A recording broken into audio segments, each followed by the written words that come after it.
नमो भगवते वासुदेवाय। आज बृहस्पतिवार है, होय का भी दिन है। तो आइए सुनते हैं इस वीडियो में बृहस्पतिवार व्रत की कथा। भारतवर्ष में एक प्रतापी और दानी राजा राज्य करता था। वह नित्य गरीबों और ब्राह्मणों की सहायता करता था। यह बात उसकी रानी को अच्छी नहीं लगती थी और वह ना ही गरीबों को दान देती, ना ही भगवान का पूजन करती थी और राजा को भी दान देने से मना किया करती थी।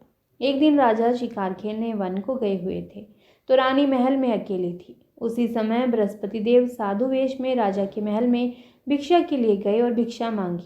रानी ने भिक्षा देने से मना कर दिया और कहा, हे साधु महाराज, मैं तो दान पुण्य से तंग आ गई हूँ। मेरा पति सारा धन लुटाते रहते हैं। मेरी इच्छा है कि हमारा धन नष्ट हो जाए और फिर न रहेगा बांस, न बजेगी बांसुरी। साधु ने भी कहा कि देवी, तुम तो बड़ी विचित्र हो। धन संतान तो सभी चाहते हैं, पुत्र और लक्ष्मी तो पापी के घर भी होने चाहिए। यदि तुम्हारे पास अधिक धन है तो भूखों को भोजन दो, प्यासों के लिए प्याऊ बनवाओ, मुसाफिरों के लिए धर्मशालाएं खुलवाओ। जो निर्धन अपनी कुंवारी कन्याओं के विवाह नहीं कर सकते, उनका विवाह ही करा दो। ऐसे और भी बहुत से काम हैं जिनको करने से तुम्हारा यश लोक परलोक में फैलेगा। परंतु रानी पर उपदेश का कोई प्रभाव नहीं पड़ा। वह बोली, महाराज, आप मुझे कुछ न समझाएं। मैं ऐसा धन नहीं चाहती जो हर जगह बांटती फिरूं। साधु ने उत्तर दिया, यदि तुम्हारी ऐसी इच्छा है तो तथास्तु। तुम ऐसा करना कि बृहस्पतिवार को घर लीप कर पीली मिट्टी से अपना सिर धोकर स्नान करना, भट्टी चढ़ाकर कपड़े धोना। ऐसा करने से आपका सारा धन नष्ट हो जाएगा। इतना कहकर वह साधु महाराज वहां से आलोप हो गए। साधु के अनुसार कई बातों को पूरा करते हुए रानी को केवल 3 ही बृहस्पतिवार बीते थे कि उसकी समस्त धन संपत्ति नष्ट हो गई। भोजन के लिए राजा का परिवार तरसने लगा। तब एक दिन राजा ने रानी से कहा कि हे रानी, तुम यहीं रहो, मैं दूसरे देश को जाता हूँ, क्योंकि यहाँ पर सभी लोग मुझे जानते हैं, इसीलिए मैं कोई छोटा कार्य भी नहीं कर सकता। ऐसा कहकर राजा प्रदेश चला गया। वहाँ वह जंगल से लकड़ी काट कर लाता और शहर में बेचता। इस तरह वह अपना जीवन व्यतीत करने लगा। इधर राजा के प्रदेश जाते ही रानी और दासी दुखी रहने लगी।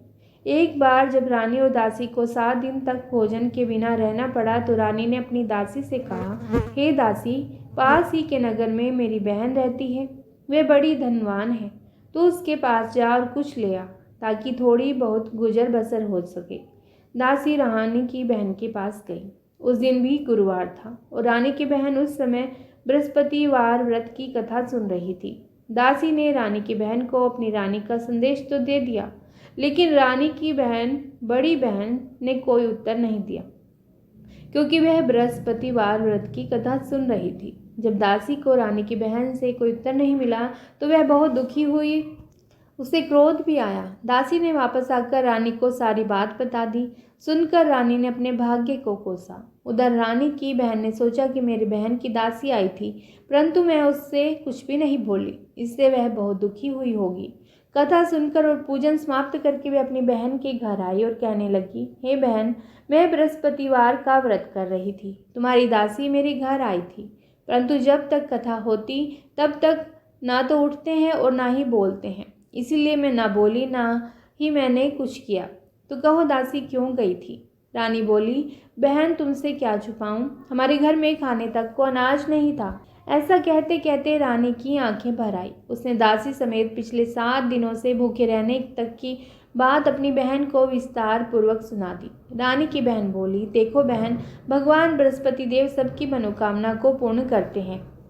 देखो, शायद तुम्हारे घर में अनाज रखा हो। पहले तो रानी को विश्वास नहीं हुआ, पर बहन के आग्रह करने पर उसने अपनी दासी को अंदर भेजा तो उसे सचमुच अनाज से भरा एक घड़ा मिल गया।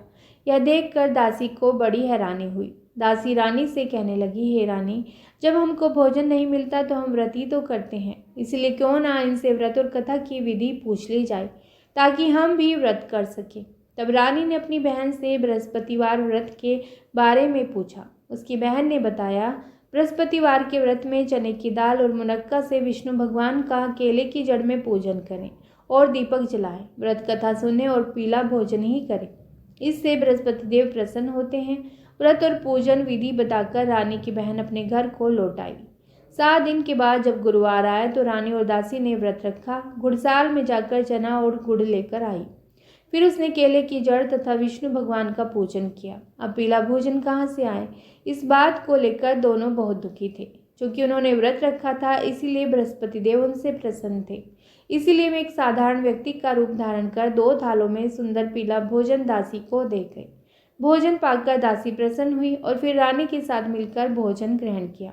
उसके बाद में सभी गुरुवार को व्रत और पूजन करने लगी। बृहस्पति भगवान की कृपा से उनके पास फिर से धन संपत्ति आ गई, परंतु रानी फिर से पहले की तरह आलस्य करने लगी। तब दासी बोली, देखो रानी, तुमने पहले भी इस प्रकार आलस्य करती थी। तुम्हें धन रखने में कष्ट होता था, इस कारण सभी धन नष्ट हो गया, और अब जब भगवान बृहस्पति देव की कृपा से धन मिला है तो तुम्हें फिर से आलस्य होता है। रानी को समझाते हुए दासी कहती है कि बड़ी मुसीबतों के बाद हमने यह धन पाया है, इसीलिए हमें दान पुण्य करना चाहिए, भूखे मनुष्य को भोजन कराना चाहिए और धन को शुभ कार्यों में खर्च करना चाहिए, जिससे तुम्हारे कुल का यश बढ़ेगा, स्वर्ग की प्राप्ति होगी और पितर भी प्रसन्न होंगे। दासी की बात मानकर रानी अपना धन शुभ कार्यों में खर्च करने लगी, जिससे पूरे नगर में उसका यश फैलने लगा। बृहस्पतिवार व्रत कथा के बाद रानी श्रद्धा के साथ आरती भी करती थी और इसके बाद प्रसाद बांटकर उसे ग्रहण भी करती थी। और एक दिन राजा दुखी होकर जंगल में एक पेड़ के नीचे आसन जमाकर बैठ गया था। वह अपनी दशा को याद करके व्याकुल होने लगा, क्योंकि वह दूसरे किसी नगर में था। बृहस्पतिवार का दिन था। उस दिन भी एकाएक उसने देखा कि निर्जन वन में एक साधु प्रकट हुए। वह साधु वेश में स्वयं बृहस्पति देवता थे। लकड़हारे के सामने आकर बोले कि हे लकड़हारे, इस सुनसान जंगल में तू चिंता मगन क्यों बैठा है। लकड़हारे ने दोनों हाथ जोड़कर प्रणाम किया और उत्तर दिया, महात्मा जी, आप सब कुछ जानते हैं, मैं क्या कहूँ। यह कहकर रोने लगा और साधु को अपनी आत्मकथा सुनाई। महात्मा जी ने कहा, तुम्हारी स्त्री ने बृहस्पति के दिन बृहस्पति भगवान का निरादर किया है, जिसके कारण रूठ कर उन्होंने तुम्हारी ये दशा कर दी। अब तुम चिंता को दूर करके मेरे कहने पर चलो तो तुम्हारे सब कष्ट दूर हो जाएंगे और भगवान पहले से भी अधिक संपत्ति देंगे। तुम बृहस्पति के दिन कथा किया करो। 2 पैसे के चने मुनक्का लाकर उसका प्रसाद बनाओ और शुद्ध जल से लोटे में शक्कर मिलाकर अमृत तैयार करो। कथा के बाद अपने सारे परिवार और सुनने वाले प्रेमियों में अमृत और प्रसाद बांटकर आप भी ग्रहण करो। ऐसा करने से भगवान तुम्हारी सब मनोकामनाएं पूरी करेंगे। साधु के ऐसे वचन सुनकर लकड़हारा बोला, हे प्रभु, मुझे लकड़ी बेचकर इतना पैसा नहीं मिलता जिससे भोजन के बाद कुछ बचा सकूं। मैंने रात्रि में अपनी स्त्री को व्याकुल देखा है। मेरे पास कुछ भी नहीं जिससे मैं उसकी खबर मंगा सकूं। साधु ने कहा, हे लकड़हारे, तुम किसी बात की चिंता मत करो। बृहस्पति के दिन तुम रोजाना की तरह लकड़ियां लेकर शहर को जाओ। तुमको रोज से दुगना धन प्राप्त होगा, जिससे तुम भली भांति भोजन कर लोगे तथा बृहस्पति देव की पूजा का सामान भी आ जाएगा।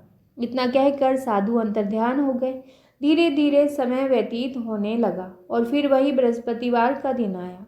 लकड़हारा जंगल से लकड़ी काटकर किसी शहर में बेचने गया। उसे उस दिन और दिन से भी ज्यादा पैसा मिला।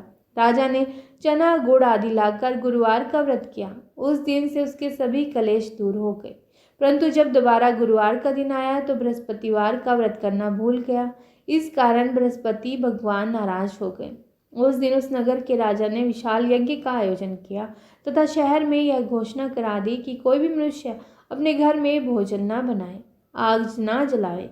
समस्त जनता मेरे यहाँ भोजन करने आए। इस आज्ञा को जो नहीं मानेगा उसे फांसी की सजा दी जाएगी। इस तरह की घोषणा संपूर्ण नगर में करवा दी गई। राजा की आज्ञा के अनुसार शहर के सभी लोग भोजन करने गए, लेकिन लकड़हारा यानी कि वह राजा कुछ देर से पहुंचा। इसीलिए राजा उसको अपने साथ घर पर ले गए और ले जाकर भोजन करा रहे थे तो देखा कि रानी की दृष्टि उस खूंटी पर पड़ी जिस पर उसका हार लटका हुआ था। वह वहां पर नहीं था। रानी ने निश्चय किया कि मेरा हार इस मनुष्य ने ही चुरा लिया है जो खाना खाने आया है। उसी समय सिपाहियों को बुलाकर उसको कारागार में डलवा दिया। जब लकड़हारा कारागार में पड़ गया और बहुत दुखी होकर विचार करने लगा कि न जाने कौन से पूर्व जन्म के कर्म से मुझे दुख प्राप्त हुआ है, और उसी साधु को याद करने लगा जो कि जंगल में मिला था। उसी समय तत्काल बृहस्पति देव साधु के रूप में प्रकट हुए और उसकी दशा को देखकर कहने लगे, अरे मूर्ख, तूने बृहस्पति देव की कथा नहीं करी, इस कारण तुझे दुख प्राप्त हुआ है। अब चिंता मत कर। बृहस्पतिवार के दिन कारागार के दरवाजे पर 4 पैसे पड़े मिलेंगे। उनसे तू बृहस्पति देव की पूजा करना, तेरे सभी कष्ट दूर हो जाएंगे। बृहस्पति के दिन उसे 4 पैसे मिले। लकड़हारे ने कथा कही। उसी रात्रि को बृहस्पति देव ने उस नगर के राजा को सपने में कहा कि हे राजा, तुमने जिस आदमी को कारागार में बंद किया है वह निर्दोष है। वह राजा है, उसे छोड़ देना। रानी का हार उसी खूंटी पर लटका है। अगर तू ऐसा नहीं करेगा तो मैं तेरे राज्य को नष्ट कर दूंगा। इस तरह रात्रि के स्वप्न को देखकर राजा प्रातःकाल उठा और खूंटी पर हार देखकर लकड़हारे को बुलाकर क्षमा मांगी और लकड़हारे को योग्य और सुंदर वस्त्र आभूषण देकर विदा कर दिया। बृहस्पति देव की आज्ञा के अनुसार लकड़हारा अपने नगर को चल दिया। राजा जब अपने नगर के निकट पहुंचा तो उसे बड़ा आश्चर्य हुआ। नगर में पहले से अधिक बाग, तालाब, कुएं तथा बहुत सी धर्मशाला, मंदिर आदि बन गई। राजा ने पूछा कि यह किसका बाग और धर्मशाला है। तब नगर के सब लोग कहने लगे कि यह तो रानी और बांदी के हैं। तो राजा को आश्चर्य हुआ और गुस्सा भी आया। जब रानी ने यह खबर सुनी कि राजा आ रहे हैं तो उन्होंने बांदी से कहा कि हे दासी, देख राजा हमको कितनी बुरी हालत में छोड़ गए थे। हमारी ऐसी हालत देखकर वह लौट ना जाएं, इसीलिए तू दरवाजे पर खड़ी हो जा। आज्ञा के अनुसार दासी दरवाजे पर खड़ी हो गई। राजा आए तो उन्हें अपने साथ लिवा लाई। तब राजा ने क्रोध करके अपनी रानी से पूछा कि यह धन तुम्हें कैसे प्राप्त हुआ है। तब उन्होंने कहा कि हमें यह सब धन बृहस्पति देव की कृपा से प्राप्त हुआ है, उनके व्रत के प्रभाव से प्राप्त हुआ है। राजा ने निश्चय किया कि 7 रोज बाद तो सभी बृहस्पति देव का पूजन करते हैं, परंतु मैं प्रतिदिन दिन में 3 बार कहानी तथा रोज व्रत किया करूंगा। अब हर समय राजा के दुपट्टे में चने की दाल बनी रहती तथा दिन में 3 बार कहानी कहता। एक रोज राजा ने विचार किया कि चलो अपनी बहन के यहाँ हो आए। इस तरह निश्चय कर राजा घोड़े पर सवार होकर अपनी बहन के यहाँ को चलने लगे। मार्ग में उन्हें देखा कि कुछ आदमी एक मुर्दे को लेकर जा रहे हैं। उन्होंने रोक कर कहा कि अरे भाइयों, मेरी बृहस्पति देव की कथा सुन लो। वे बोले, लो, हमारा तो आदमी मर गया है, इसको अपनी कथा की पड़ी है। परंतु कुछ आदमी बोले, अच्छा कहो, हम तुम्हारी कथा भी सुनेंगे। राजा ने दाल निकाली और जब कथा आदि हुई तो मुर्दा हिलने लगा और जब कथा समाप्त हो गई तो राम राम करके वह मुर्दा उठकर खड़ा हो गया। आगे मार्ग में उसे किसान खेत में हल चलाता मिला। राजा ने उसे देखा और उससे बोले, अरे भैया, तुम मेरी बृहस्पतिवार की कथा सुन लो। किसान बोला, जब तक मैं तेरी कथा सुनूंगा तब तक 4 हरैया जोत लूंगा। जा अपनी कथा किसी और को सुनाना। इस तरह राजा आगे चलने लगा। राजा के हटते ही बैल पछाड़ कर खाकर गिर गए और किसान के पेट में भी बड़े जोरों का दर्द भी होने लगा। उस समय उसकी माँ खाना लेकर आई थी। उसने जब यह देखा तो अपने पुत्र से सब हाल पूछा और बेटे ने सभी हाल कह दिया। तो बुढ़िया माँ दौड़ी दौड़ी उस घुड़सवार के पास गई और उनसे बोली कि मैं तेरी कथा सुनूंगी, तो अपनी कथा मेरे खेत पर चलकर ही कहना। राजा ने बुढ़िया के खेत पर जाकर कथा कही, जिसके सुनते ही वह बैल उठ खड़े हुए और किसान के पेट का दर्द भी बंद हो गया। राजा अपनी बहन के घर पहुंचा। बहन ने भाई की खूब मेहमानी की। दूसरे रोज प्रातःकाल राजा जागा तो वह देखने लगा कि सब लोग भोजन कर रहे हैं। राजा ने अपनी बहन से कहा, ऐसा कोई मनुष्य है जिसने भोजन न किया हो? मेरी बृहस्पतिवार की कथा सुन ले। तो बहन बोली, हे भैया, यह देश ऐसा ही है, पहले यहाँ लोग भोजन करते हैं, बाद में अन्य काम करते हैं। अगर कोई पड़ोस में हो तो मैं देख आऊँ। वैसा कहकर देखने चली गई, परंतु उसे कोई ऐसा व्यक्ति नहीं मिला जिसने भोजन ना किया हो। अतः वह एक कुम्हार के घर गई जिसका लड़का बीमार था। उसे मालूम हुआ कि उनके यहाँ 3 रोज से किसी ने भोजन नहीं किया। रानी ने अपने भाई की कथा सुनने के लिए कुम्हार से कहा तो वह तैयार हो गया। राजा ने जाकर बृहस्पतिवार की कथा कही, जिसको सुनकर उसका लड़का ठीक हो गया। तो अब तो राजा की प्रशंसा होने लगी। एक रोज राजा ने अपनी बहन से कहा कि बहन, हम अपने घर को जाएंगे, तुम भी तैयार हो जाओ।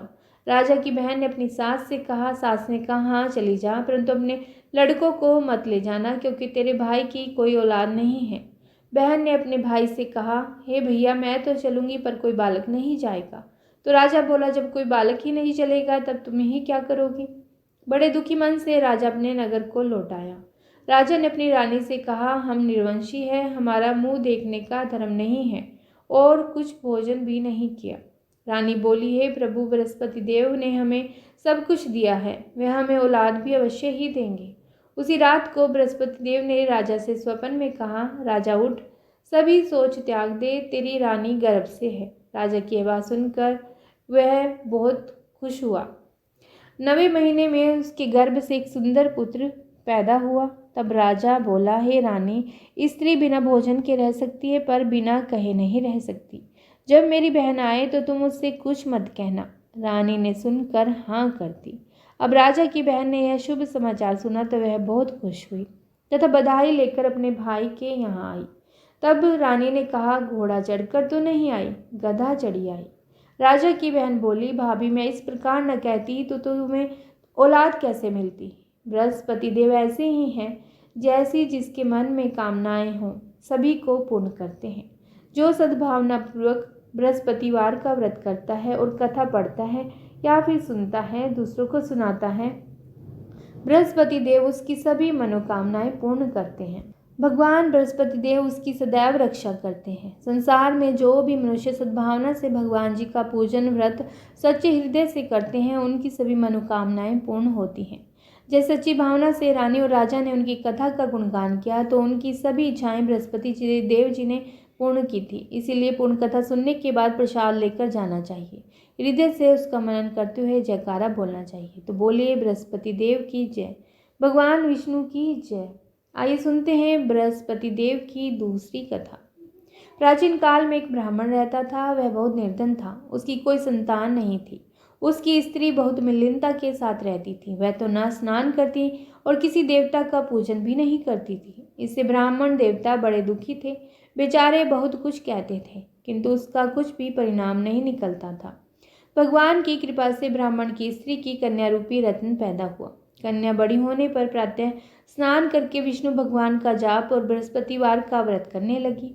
अपने पूजन पाठ को समाप्त करके विद्यालय जाती तो अपनी मुट्ठी में जौ भरकर ले जाती और पाठशाला के मार्ग में डालती जाती। तब ये जौ स्वर्ण के जौ हो जाते। लौटते समय उनको बीनकर घर ले आती थी। एक दिन वह बालिका सूप में उस सोने के जौ को फटक कर साफ कर रही थी कि उसके पिता ने देख लिया और कहा, हे बेटी, सोने के जौ के लिए सोने का सूप होना चाहिए। दूसरे दिन बृहस्पतिवार था। इस कन्या ने व्रत रखा और बृहस्पति देव से प्रार्थना करके कहा, मैंने आपकी पूजा सच्चे मन से की हो तो मेरे लिए सोने का सूप दे दो। बृहस्पति देव ने उसकी प्रार्थना स्वीकार कर ली। रोजाना की तरह वह कन्या जौ फैलाती हुई जाने लगी। जब लौटकर जौ बीन रही थी तो बृहस्पति देव की कृपा से सोने का सूप मिला। उसे वह घर ले आई और उसमें जौ साफ करने लगी, परंतु उसकी माँ का वही ढंग रहा। एक दिन की बात है, वह कन्या सोने के सूप में जौ साफ कर रही थी। उस समय उस शहर का राजपुत्र वहां से होकर निकला। इस कन्या के रूप और कार्य को देखकर मोहित हो गया और अपने घर आकर भोजन तथा अन्न जल त्याग कर उदास होकर लेट गया। राजा को इस बात का पता लगा तो अपने प्रधानमंत्री के साथ उसके पास आए और बोले, हे बेटा, तुम्हें किस बात का कष्ट है? किसी ने अपमान किया है अथवा और कारण हो सका हो? मैं वही कार्य करूँगा जिससे तुम्हें प्रसन्नता हो। अपने पिता की राजकुमार ने बातें सुनी तो वह बोले, मुझे आपकी कृपा से किसी बात का दुख नहीं है। किसी ने मेरा अपमान नहीं किया, परंतु मैं उस लड़की से विवाह करना चाहता हूँ जो सोने के सूप में जौ साफ कर रही थी। यह सुनकर राजा आश्चर्य में पड़ गया और बोला, हे बेटा, इस तरह की कन्या का पता तुम ही लगाओ। मैं उसके साथ तेरा विवाह अवश्य ही करवा दूंगा। राजकुमार ने उस लड़की के घर का पता बतलाया। तब मंत्री उस लड़की के घर गए और ब्राह्मण देवता को सभी हाल बतलाया। ब्राह्मण देवता राजकुमार के साथ अपनी कन्या का विवाह करने के लिए तैयार हो गए तथा विधि विधान के अनुसार ब्राह्मण की कन्या का विवाह राजकुमार के साथ हो गया। कन्या के घर से जाते ही पहले की भांति उस ब्राह्मण देवता के घर में गरीबी का निवास हो गया। अब भोजन के लिए भी अन्न बड़ी मुश्किल से मिलता था। एक दिन दुखी होकर ब्राह्मण देवता अपनी पुत्री के पास गए। बेटी ने पिता की दुखी अवस्था को देखा और अपनी माँ का हाल पूछा। तब ब्राह्मण ने सभी हाल कहा। कन्या ने बहुत सा धन देकर अपने पिता को विदा कर दिया। इस तरह ब्राह्मण का कुछ समय सुखपूर्वक व्यतीत हुआ। कुछ दिन बाद फिर वही हाल हो गया। ब्राह्मण फिर अपनी कन्या के यहाँ गया और सारा हाल कहा तो लड़की बोली, हे पिताजी, आप माताजी को यहाँ ले आओ, मैं उसे विधि बता दूंगी जिससे गरीबी दूर हो जाए। वह ब्राह्मण देवता अपनी स्त्री को साथ लेकर पहुँचे तो वह अपनी माँ को समझाने लगी। हे माँ, तुम प्रातःकाल प्रथम स्नान आदि करके विष्णु भगवान का पूजन करो तो सब दरिद्रता दूर हो जाएगी। परंतु उसकी माँ ने एक भी बात नहीं मानी और प्रातः काल उठकर अपनी पुत्री के बच्चों की जूठन को खा लिया। इससे उसकी पुत्री को भी बहुत गुस्सा आया और एक रात को कोठरी से सभी सामान निकाल दिया और अपनी माँ को उसमें बंद कर दिया। प्रातः काल उसे निकाला और स्नान आदि करा के पाठ करवाया तो उसकी माँ की बुद्धि ठीक हो गई और फिर प्रत्येक बृहस्पतिवार को व्रत रखने लगी। इस व्रत के प्रभाव से उसके माँ बाप बहुत ही धनवान और पुत्रवान हो गए और बृहस्पति जी के प्रभाव से इस लोक के सुख भोग कर स्वर्ग को प्राप्त हुए। तो सब बोलिए विष्णु भगवान की जय, बोलिए बृहस्पति देव की जय। ओम नमो नारायण। हमारे हिंदू धर्म में बृहस्पति देव को सभी देवताओं का गुरु माना जाता है। गुरुवार के व्रत में बृहस्पति देव की आरती करने का विधान भी माना जाता है। तो आइए बृहस्पति देव की आरती करते हैं। ओम जय बृहस्पति देवा, ओम जय बृहस्पति देवा, छिन छिन भोग लगाऊं, छिन छिन भोग लगाऊं, कदली फल मेवा। ओम जय बृहस्पति देवा, ओम जय बृहस्पति देवा, तुम पूरन परमात्मा, तुम अंतर्यामी प्रभु, तुम अंतर्यामी, जगत पिता जगदीश्वर, जगत पिता जगदीश्वर, तुम सबके स्वामी। ओम जय बृहस्पति देवा, जय बृहस्पति देवा, चरणामृत निज निर्मल, सब बातक हरता प्रभु, सब बातक हरता, सकल मनोरथ दायक, सकल मनोरथ दायक, कृपा करो भरता। ओम जय बृहस्पति देवा, जय बृहस्पति देवा, तन मन धन अर्पण कर, जो जन शरण पड़े प्रभु, जो जन शरण पड़े प्रभु, प्रकट तब होकर, प्रभु प्रकट तब होकर, आकर द्वार खड़े। ओम जय बृहस्पति देवा, जय बृहस्पति देवा, दीन दयाल दयानिधि, भक्तन हितकारी प्रभु, भक्तन हितकारी, पाप दोष सब हरता, पाप दोष सब हरता, भव बंधन हारी। ओम जय बृहस्पति देवा, जय बृहस्पति देवा, सकल मनोरथ दायक, सब संशय हारो प्रभु, सब संशय हारो, विषय विकार मिटाओ, विषय विकार मिटाओ, संतन सुखकारी। ओम जय बृहस्पति देवा, प्रभु जय बृहस्पति देवा, जो कोई आरती तेरी प्रेम सहित गावे प्रभु, प्रेम सहित गावे, जेठानंद आनंद कर, जेठानंद आनंद कर, सो निश्चय पावे। ओम जय बृहस्पति देवा, प्रभु जय बृहस्पति देवा। सब बोलो विष्णु भगवान की जय, बोलिए बृहस्पति देव भगवान की जय। ओम नमो नारायण। यदि यह वीडियो आपको अच्छी लगी है तो कमेंट बॉक्स में प्रभु विष्णु भगवान का नाम जरूर लिखिए। ओम नमो भगवते वासुदेवाय अवश्य ही कहिएगा। और यदि आप पहली बार हमारे चैनल हरि का पंचांग चैनल पर आए हैं तो इस चैनल को सब्सक्राइब करना मत भूलिएगा। तो बोलिए ओम नमो नारायण। आज की कथा। एक सन्यासी की कुटी के सामने ही एक बहन का मकान था।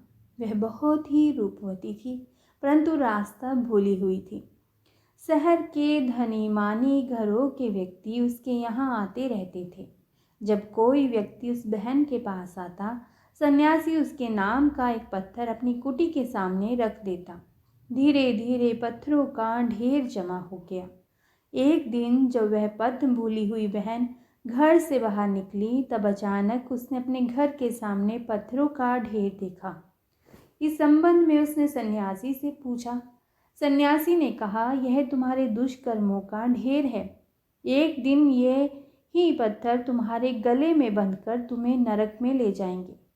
पथ भूली हुई बहन को सन्यासी की बात सुनकर और सामने पत्थरों के बड़े ढेर को देखकर अपने कृत्यों पर बड़ी गलानी हुई और तत्काल वह वहीं गिरकर मर गई। थोड़े दिनों के बाद सन्यासी की भी मृत्यु हो गई। मरने के बाद वह बहन स्वर्ग में गई और सन्यासी नरक में। सन्यासी ने यमराज से पूछा, मैं नित्य धर्म भजन में अपना दिन बिताया करता था, जिसके बदले में मुझे नरक मिला, और वह बहन जो दिन रात पाप कर्म में लगी रहती थी, उसे स्वर्ग मिला। इसका क्या कारण है? यमराज ने उत्तर दिया, आप हर रोज दूसरों के पापों की गणना में लगे रहते थे, इसीलिए आपको नरक दिया गया है। और उस बहन ने अपने पापों का इतना बड़ा प्रायश्चित किया कि उसने अपने आप को भी दे दिया, इसीलिए उसे स्वर्ग मिला। दूसरों के पाप पुण्य का निर्णय करने वाले आप कौन होते हैं? आपको केवल इतना अधिकार है कि अपने पापों की आलोचना करें, दूसरों की नहीं। अपने पापों को सद्कर्मों में बनाएं, उन्हें बिगाड़े नहीं। कहते भी हैं, ऊंचे कुल के कारणे ब्राह्मण कोय न होए, जऊ जान ही ब्रह्मा आत्मा रही दास कही ब्राह्मण सोय। अर्थात मात्र ऊंचे कुल में जन्म लेने के कारण ही कोई ब्राह्मण नहीं कहला सकता। जो ब्रह्मात्मा को जानता है, यानी कि जिसने ब्रह्मात्मा को जान लिया है, कवि रैदास उसके बारे में कहते हैं कि वही ब्राह्मण कहलाने का सच्चा अधिकारी है।